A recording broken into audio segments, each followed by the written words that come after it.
근심하지 맙시다라는 제목으로 요한복음 14장에 있는 말씀을 본문으로 해서 말씀을 살펴보고자 합니다. 우리 다 함께 요한복음 14장 1절로 3절에 있는 말씀을 보겠습니다. 요한복음 14장 1절로 3절에 있는 말씀입니다.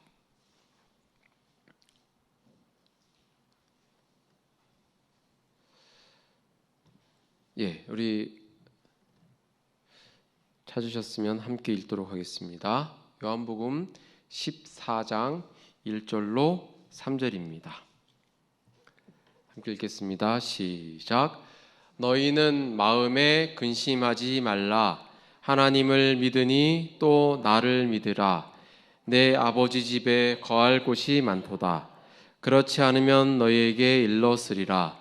내가 너희를 위하여 거처를 예비하러 가노니 가서 너희를 위하여 거처를 예비하면 내가 다시 와서 너희를 내게로 영접하여 나 있는 곳에 너희도 있게 하리라.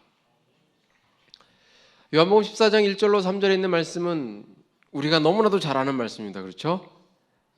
암송하시기도 하고 또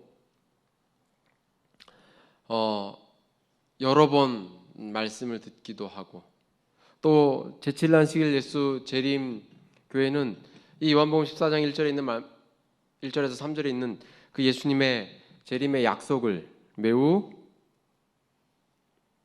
믿고 따르고 있는 교회입니다.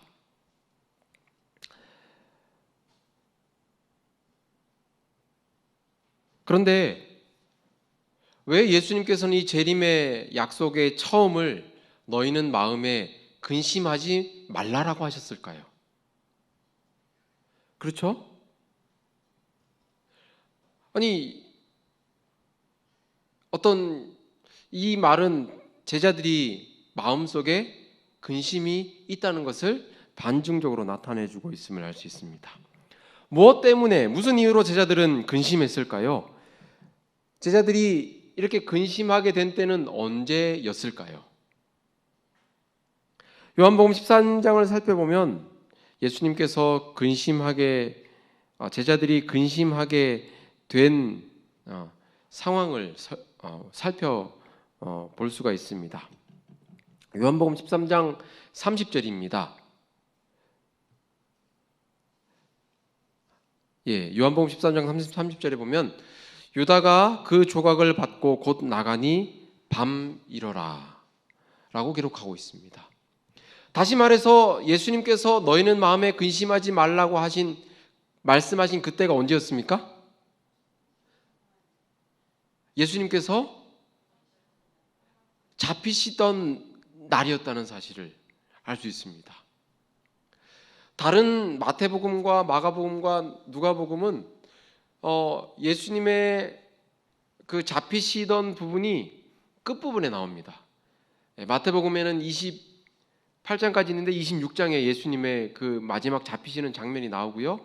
마가복음에는 16장까지 있는데 14장에 등장합니다. 그런데 요한복음에는 21장 중에 13장에 예수님께서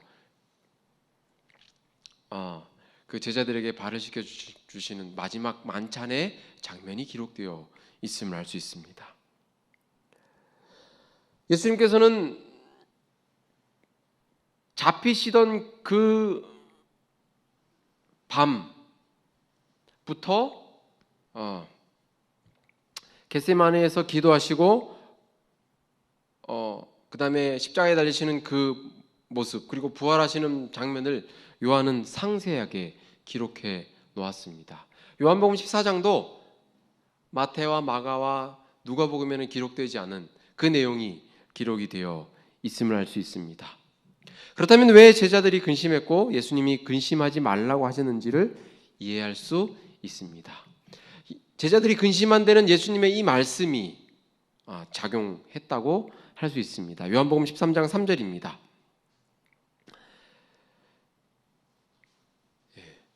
작은 자들아 내가 아직 잠시 너희와 함께 있겠노라. 너희가 나를 찾을 것이나 일찍이 내가 유대인들에게 너희는 내가 가는 곳에 올 수 없다고 말한 것과 같이 지금 너희에게도 이르노라. 예수님께서 뭐라고 말씀하셨냐면은 내가 가는 곳에 너희가 올 수가 없다고 말씀하셨습니다. 내가 가는 곳에 너희가 올 수 없다. 이 말을 들은 제자들은 기쁠 수가 없는 것이 당연한 것이죠. 이 당시의 상황을 시대의 소망은 잘 묘사하고 있습니다. 제가 읽어드릴게요.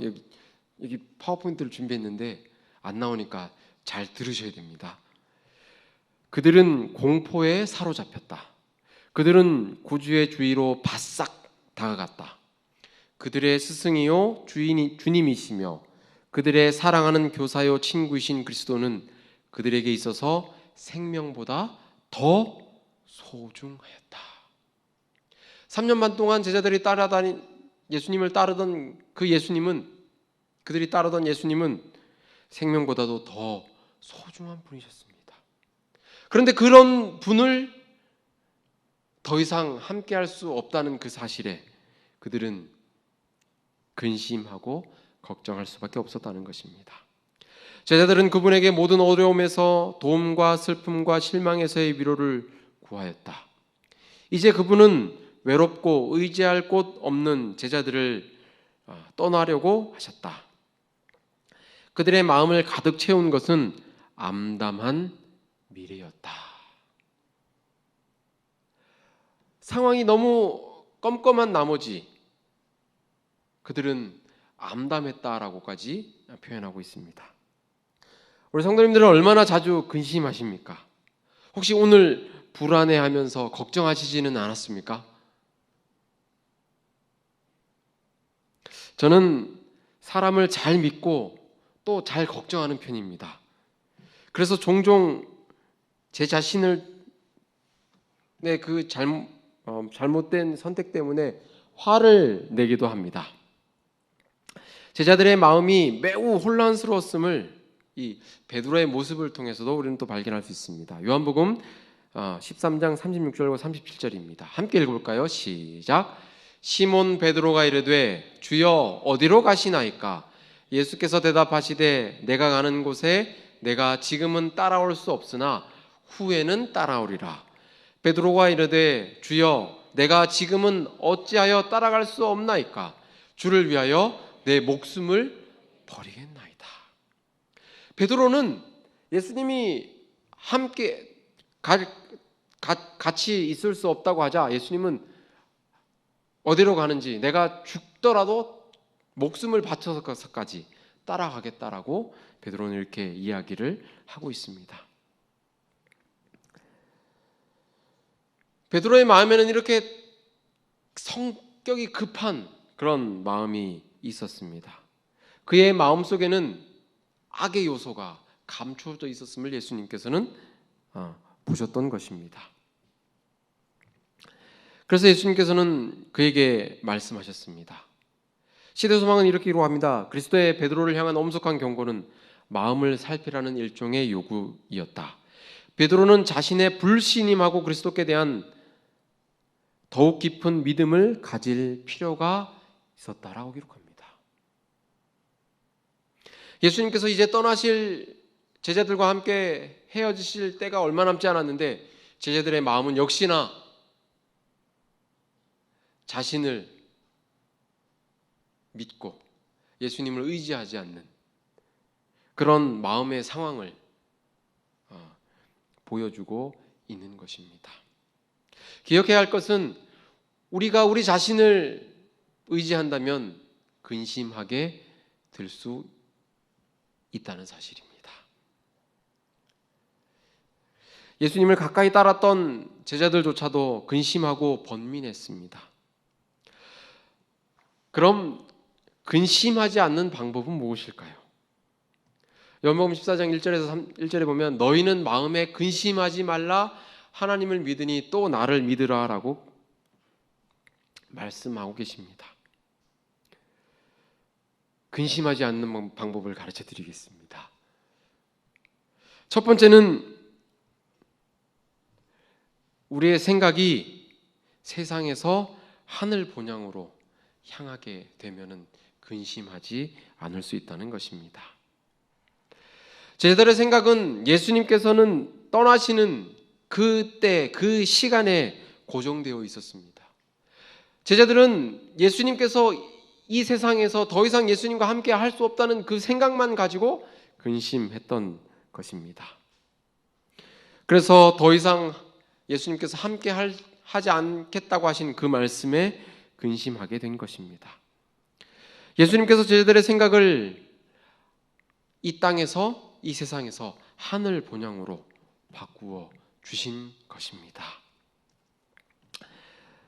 고린도후서 4장 18절은 이렇게 말씀하고 있습니다. 우리 함께 읽어볼까요? 시작. 우리가 주목하는 것은 보이는 것이 아니요 보이지 않는 것이니 보이는 것은 잠깐이요 보이지 않는 것은 영원함이라.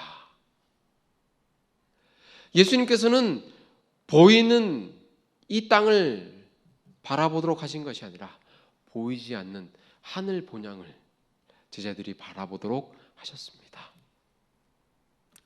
혹시 근심하게 될 때 생각을 잠시 지나갈 세상에서 하늘 본향으로 돌려보시게 되길 바랍니다. 이때 이 세상에 있는 것들 어떻습니까? 시간 지나가면 그냥 끝입니다. 그렇죠?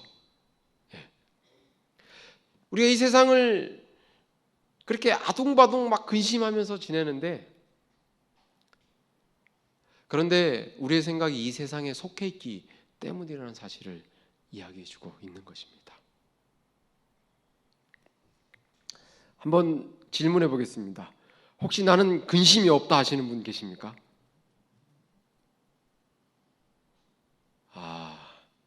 다 근심이 있으시겠네요. 있으시네요. 저라고 어떻게 근심이 예. 네, 감사합니다. 정말 그렇게 근심이 없으신 것 같아요. 저라고 뭐 근심이 없겠습니까? 그렇죠? 그런데 우리가 근심하는 것은 우리가 이 세상을 바라보았기 때문에, 우리의 생각이 이 세상에 속해 있기 때문에 대부분이, 거의 모든 근심이 우리가 이 세상에 속해 있기 때문이라는 사실을 발견할 수 있습니다. 우리의 생각이 잠시 머물고 갈 이곳에 세상에 머물러 있다면 우리는 근심할 수밖에 없습니다. 하지만 우리의 생각이 영원히 살 저 하늘 본향에 있다면 우리는 근심을 할 필요가 없습니다. 그렇죠? 예. 우리의 생각을 하늘 본향으로 돌리심으로 근심하지 않고 살게 되시길 간절히 소망합니다. 그래도 이 화요 예배에 오신 분들은 그나마 이 마음이 하늘로 향하신 분들이 아닐까라는 생각을 해봅니다. 근심하지 않는 방법, 첫 번째는 예수님께서 가르쳐 주신 방법은 우리의 생각이 하늘로 향하도록 하는 것이라는 사실입니다. 내일을 생각하면 근심할 수밖에 없습니다. 그렇죠? 예. 월말을 생각하면 근심할 수밖에 없습니다. 하지만 예수님께서 오셔서 데려가실 그 하늘 본향을 생각하면서 산다면 우리는 이 땅에 그냥 썩어져 버릴 것, 그것을 인하여 근심하지 않게 될 것입니다. 우리 생각을 하늘 본향으로 돌리심으로 근심하지 않고 살게 되시길 간절히 소망합니다. 두 번째, 근심하지 않는 방법은 예수님을 믿는 것입니다. 이 말은 다시 말해서 제자들이 예수님을 믿었을까요? 믿지 못했을까요? 믿지 못했다는 것을 발견할 수 있습니다. 시대소망 663쪽에는 예수님을 믿어야 하는 이유를 이렇게 기록하고 있습니다. 예수님께서 하신 말씀, 예수님의 말씀을 이렇게 설명하고 있습니다. 너희들을 위하여 나는 이 세상에 왔다. 나는 너희들의 유익을 위하여 일하고 있다. 내가 떠날지라도 역시 너희를 위하여 열심히 일하리라. 내가 이 세상에 온 것은 내 자신을 너희들에게 나타내며 너희들로 하여금 믿게 하려고 함이었다. 내가 너희들을 위하여 아버지와 협력하려고 아버지께로 간다. 예수님의 말씀이 곧 이것이었습니다. 나만 믿으면 내가 너희들을 위해서 이 땅에 왔고 너희들을 위해서 유익을 위해서 내가 일하고 있고 너희들을 위하여 하늘에 가서 아버지와 함께 너희들 협력할 것이니까 아무 걱정하지 말라는 것이었습니다. 이제 근심하지 않으시겠습니까? 예수님을 믿으신다면, 예수님을 믿되 전적으로 온전히 믿는다면 우리는 근심하지 않을 수 있다는 사실입니다. 예수님께서 나를 위해 하나님과 함께 협력하시고 중보하시고 성령을 보내주시고 보호하심을 믿을 때 우리는 근심하지 않을 수 있다는 사실입니다. 근심하지 않는 방법은 의지할 때가 있으면 근심하지 않습니다. 믿는 구석이 있다고 그러고 이렇게 이야기를 하죠. 나를 옛적부터 이 땅에 태어나게 하시고 계획하시고 또 태어나서 지금까지 인도하시고 또 그 미래에 앞으로 나아갈 그 길을 준비하시는 예수님을 믿는다면, 의지한다면 우리는 근심하지 않을 수 있게 된다는 사실입니다. 내가 내 길을 스스로 계획하고 내가 가려고 노력한다면 근심하게 됩니다. 하지만 내가 갈 길을 예수님께 온전히 내어 맡긴다면 근심하지 않게 된다는 사실입니다. 예수님을 믿음으로 의지하고 근심하지 않는 그런 저와 여러분들이 되시길 간절히 소망합니다. 근심 대신 우리가 할 것이 있습니다. 그것이 무엇일까요? 기도. 감사합니다. 시대의 소망은 이렇게 기록합니다. 시대의 소망 663년 함께 읽어보겠습니다. 시작. 예수께서 제자들을 위하여 저 큰 저택들을 짓고 계시는 동안 제자들은 거룩한 모습을 따라 품성을 건설해야만 하였다. 우리가 근심 대신 해야 될 것은 하늘에 어울리는 품성을 건설하는 것입니다. 우리 모두 하늘에 어울리는 품성을 건설하는 그런 저와 여러분들이 되시길 간절히 소망합니다. 근심한다고 해서 해결되는 게 있을까요? 없을까요? 물론 잘못하고 그냥 그럼 내가 잘못했지 이렇게 하고 그냥 마음 편히 살라는 것이 아니고 미래에 대해서 근심하지 말라는 것입니다. 저는 이 요한복음 14장에 있는 그 상황을 보면서 제자들이 근심할 것이 아니라 정작 근심해야 할 분이 예수님이셨지 않을까라는 생각을 해보았습니다. 이제 예수님께서는 인류의 죄로 인해서 수치와 모욕을 당하셔야 했고 또 십자가에 달려 죽임을 당하실 것이었습니다. 하지만 예수님께서는 제자들에게 근심하지 말라고 제자들을 위로해 주셨습니다. 마태복음 26장에는 예수님께서 겟세마네에서 기도하실 때의 모습을 기록하고 있습니다. 예수님께서 겟세마네 동산에서 기도하실 때의 모습이 어땠을까요? 마태복음 이렇게 기록하고 있습니다. 베드로와 세베대의 두 아들을 데리고 가실 새 고민하고 슬퍼하사 이에 말씀하시되 내 마음이 매우 고민하여 죽게 되었으니 너희는 여기 머물러 나와 함께 깨어 있으라. 여기서 예수님께서는 고민하고 슬퍼하셨다라고 기록합니다. 왜 고민하고 슬퍼하셨을까요? 예수님께서는 요한복음 14장 1절에서 너희는 마음에 근심하지 말라고 하셨는데 마태복음 26장에서는 고민하고 슬퍼하셨다라고 기록합니다. 여기에서 시대소망 685쪽은 설명하고 있습니다. 범죄에 대한 하나님의 진노가 얼마나 무서운가를 깨달으시고 예수께서는 마음이 심히 고민하여 죽게 되었다고 부르짖으셨다. 예수님은 자신의 그 십자가의 고난과 그것을 위해서 고민한 거고 슬퍼하신 것이 아니었습니다. 범죄에 대한 하나님의 진노가 얼마나 무서운 건가를 생각하셨을 때 고민하고 슬퍼하셨다는 사실입니다. 여기 마태복음 26장에 기록된 고민이라는 이 단어는 요한복음 14장에 기록된 근심과는 다른 원어를, 헬라 원어를 사용하고 있었습니다.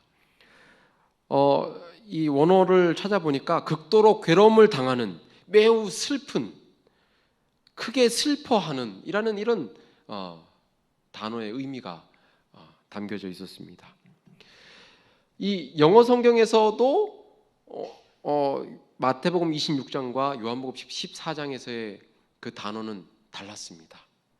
이 마태복음 26장에 나와 있는 이 고민이라는 단어는 죽음으로 인해 비통하다, 대단히 슬프게 만들다라는 이런 의미가 담겨 있음을 알 수 있습니다. 그런데 요한복음 14장에 나오는 근심은 걱정, 그런 거 있죠.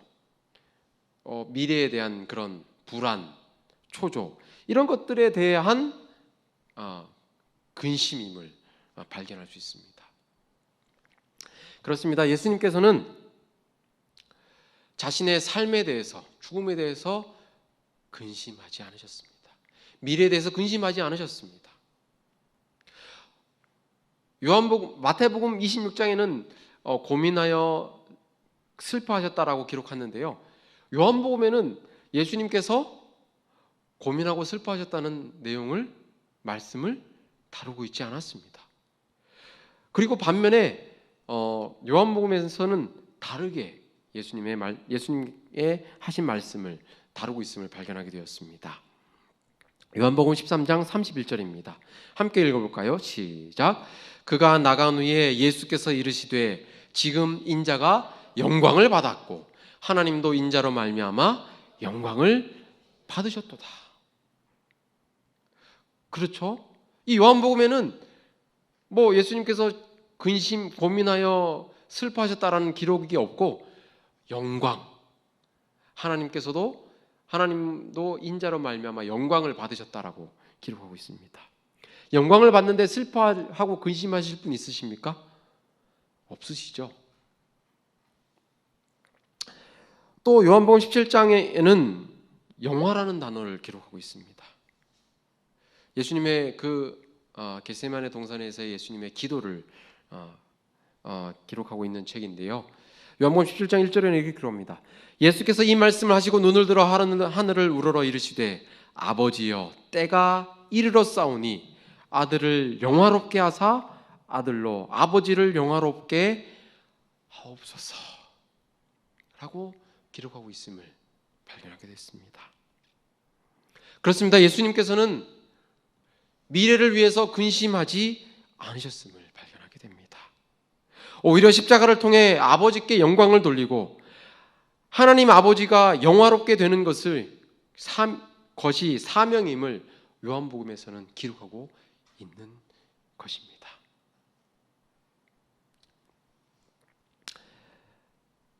예수님의 기쁨은 무엇이었을까요?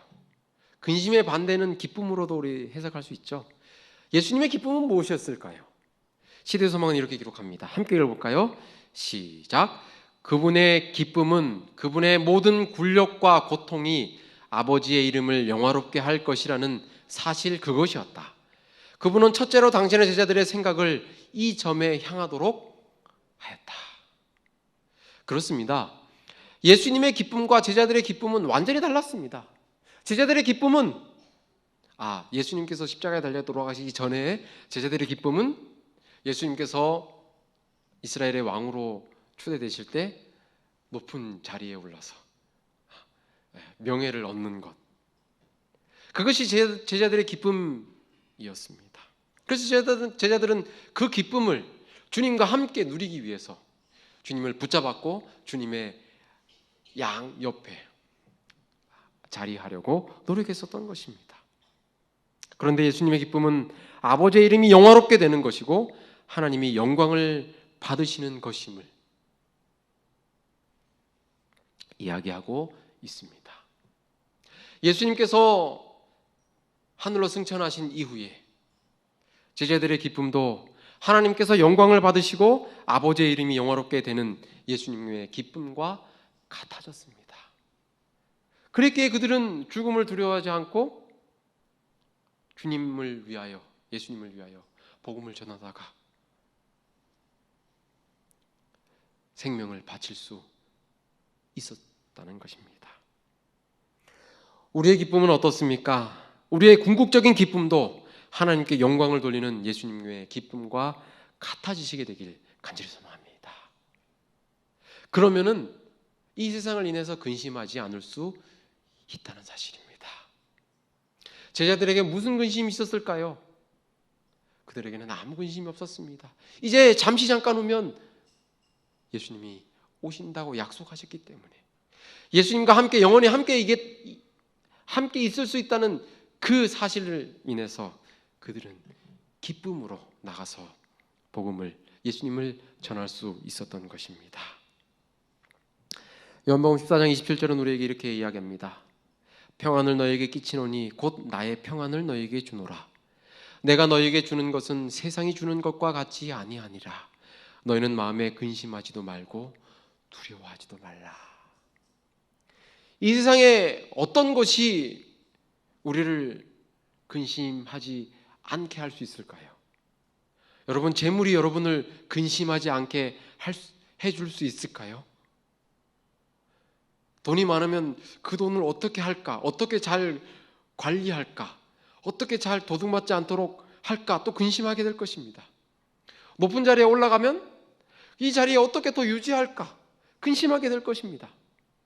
어떻게 하면 더 높은 자리에 올라갈까? 근심하게 될 것입니다.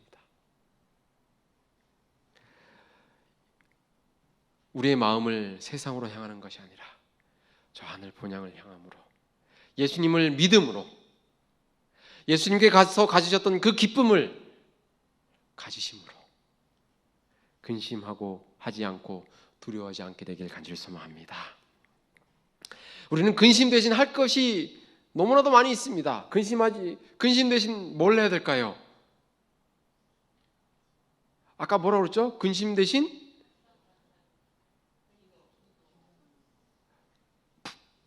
기도해야 되고, 품성을 건설해야 되고, 또 뭐 해야 될까요? 감사해야겠죠. 찬양해야겠죠. 예, 오늘 어떤 한 소그룹에서 올려주신 그 내용이 너무나도 좋아서 제가 좀 오늘 마지막 부분을 인용하려고 합니다. 미국의 실업가 중에 스탠리 텐이라는 박사가 있었습니다. 그는 회사를 크게 세우고 돈을 많이 벌어서 유명하게 되었습니다. 그런데 1976년 갑자기 병에 들게 됩니다. 76년이면 제가 태어나기도 전입니다. 44년 전이네요. 척추암 3기라는 진단을 받았습니다. 그 당시에는 척추암은 이 수술로도 약물로도 고치기 힘든, 죽을 수밖에 없는 질병이었다고 합니다. 이 사실이 알려지자 사람들은 그가 절망 가운데 곧 죽을 것이라고 생각했는데, 그는 몇 달 후에 병상에서 자리를 툭툭 털고 일어나 다시 출근을 한 것입니다. 사람들이 깜짝 놀라서 아니 어떻게 병이 낫게 된 것이냐고 물었을 때 이 스탠리 텐은 네, 전 하나님 앞에 감사만 했습니다. 그랬더니 병이 다 나았습니다라고 이야기를 했다는 것입니다. 여러분 믿기십니까?